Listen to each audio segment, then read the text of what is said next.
Hello, everyone. Thank you for letting me spend some time with you today.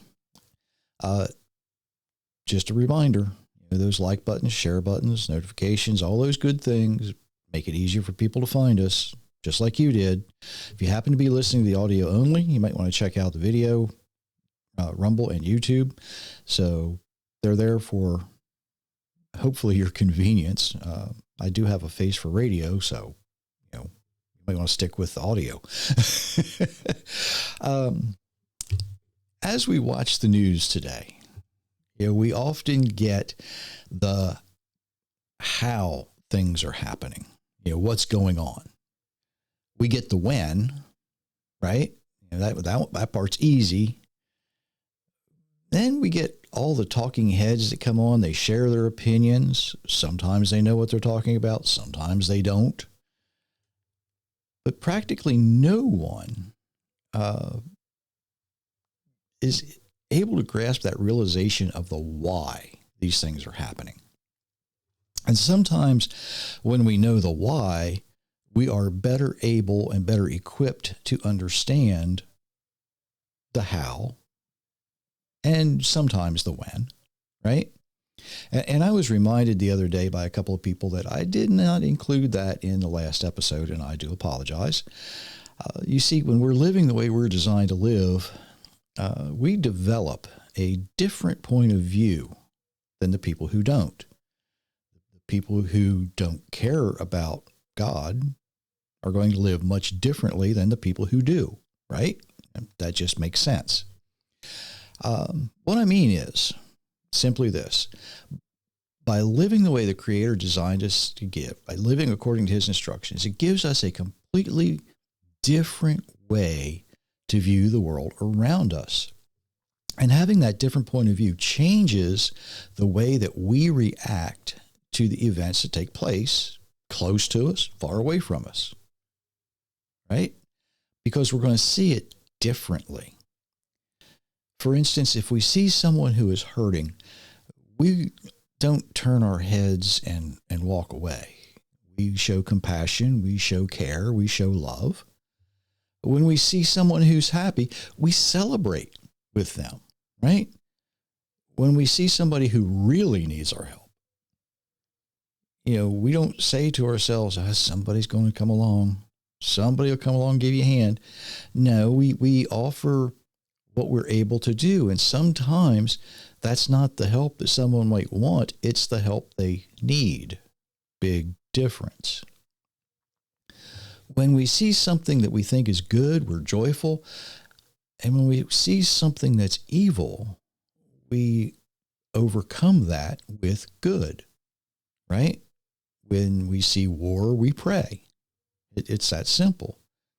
And in all these things, good and evil, a lot of times we are able to look past what's right in front of us, the things that are happening right now, and we look back to find out the why, right? I've used this example hundreds and hundreds of times.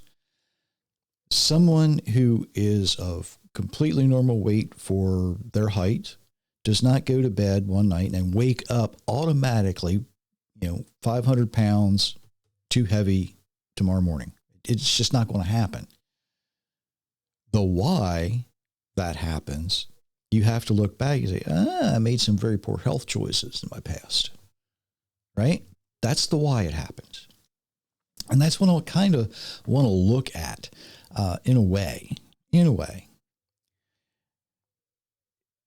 You see, when things happen, when good things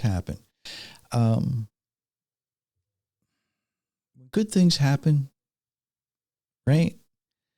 When good things bring us joy, when things that we want to celebrate happen, we say, oh, it's a blessing from our Creator. It's a blessing from God. He's raining blessings down on us. Oh, it's wonderful. And then when we see evil,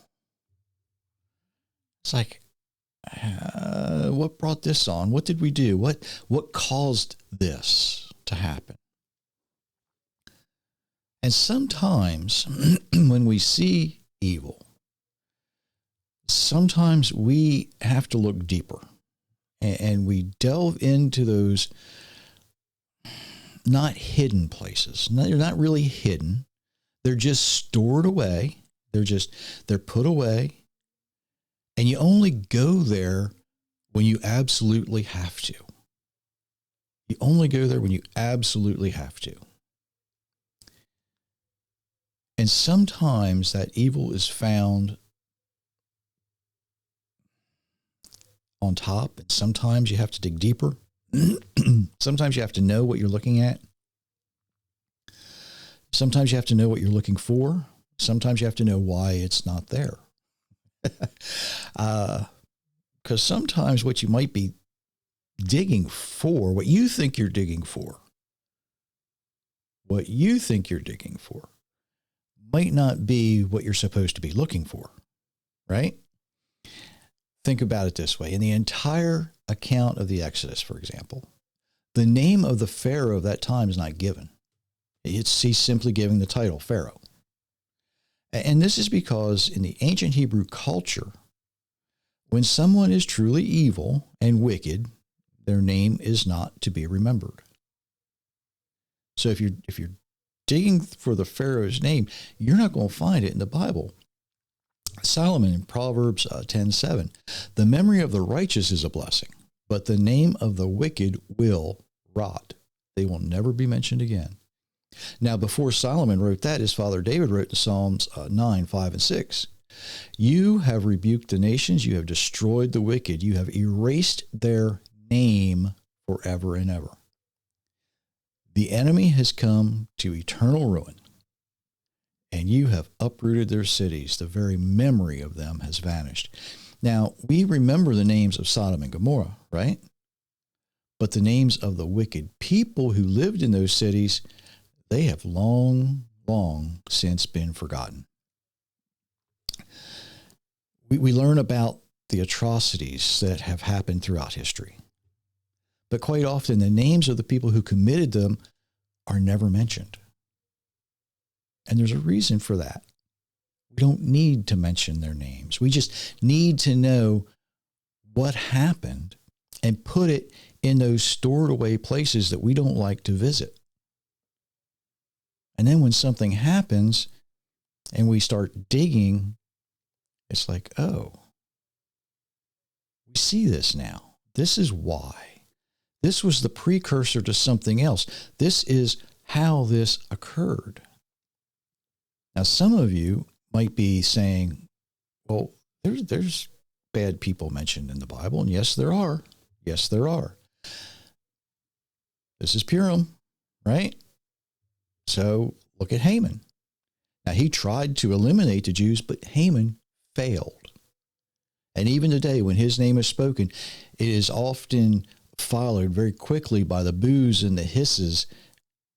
You know, it says his name is a disgrace. His name is no longer welcome here.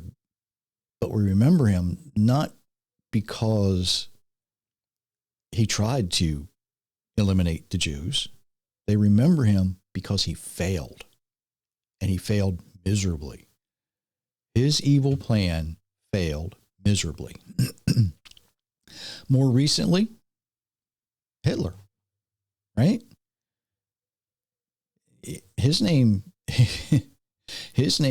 used often these days, sometimes never in a good way. Never in a good way.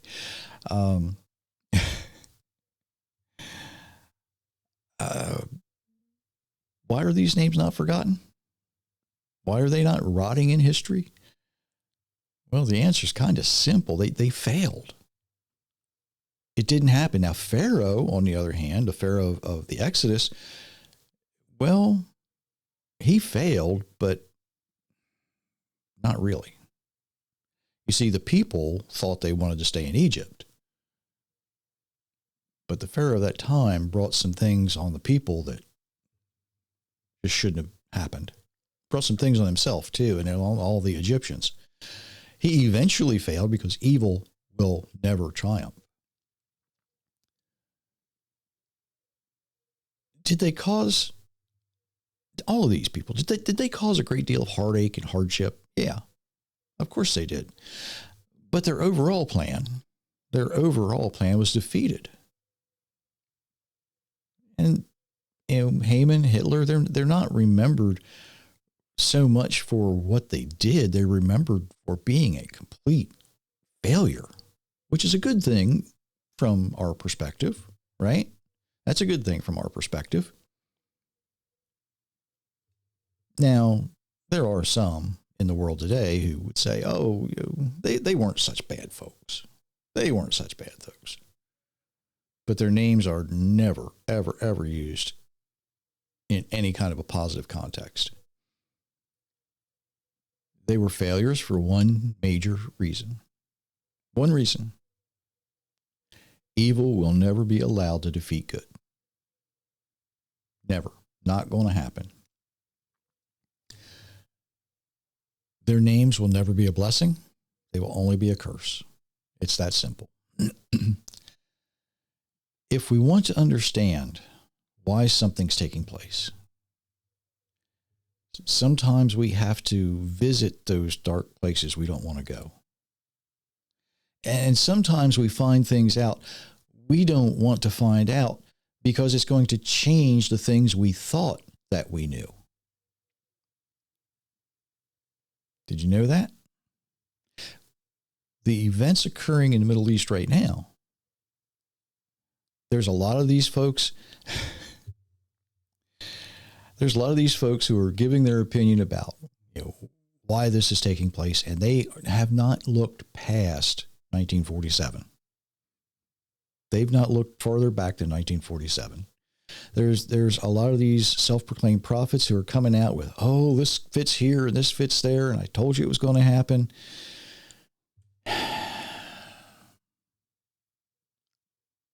Well, I'll just leave that right there. I could say an awful lot about those folks, but I won't. I think you know my opinion of them. Living the way we're designed to live helps us understand the why. Because our point of view becomes more in line or in tune with the way that our Creator views his creation. And we might not be able to have his thoughts, but we're going to have a better understanding of why he allows these things to happen than the people who don't. Right? If they're not living proper, if they're not living according to his instructions, if they're not living the way they're designed to live, they're not going to have a clue. And it's obvious. It's obvious.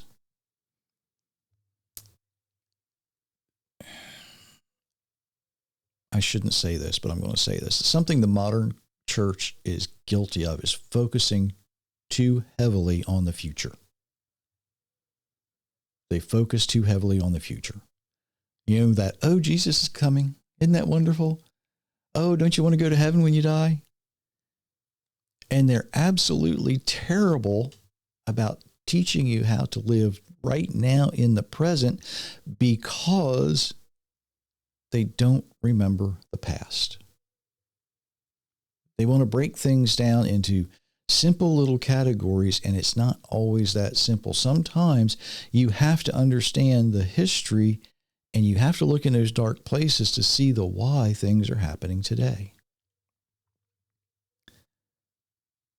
Because there is a tremendous amount of evil in the world today, but that's okay. It has to happen. It has to happen. If we simply look toward the future without understanding how we are to live today, you're not going to understand the why things are happening, and you're going to be afraid. You're going to worry. And I've heard this from folks who I know are faithful. Oh, I'm in prayer about this because I'm just so upset and so concerned and so worried. I'm afraid of this. I'm afraid of that. The Almighty says, don't be afraid. And living the way we're designed to live helps us understand why these things have to happen, why these things are going on. And it helps us have courage. It helps us have hope. It helps us show others that you don't have to be afraid. You're not living in fear. You're not living in some fantasy world. You're living in the reality that history is the why things happen now. The players, the events, all of that. It all comes together when you understand the why. You get to understand the how.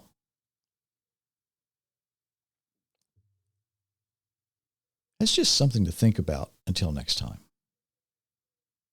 Understanding the why helps us understand the how. Understanding history, learning from history, gives us tremendous insight into the events around the world, in our homes, in our families, and in ourselves. Think about that until next time. And until then, I do wish you many, many blessings, everyone.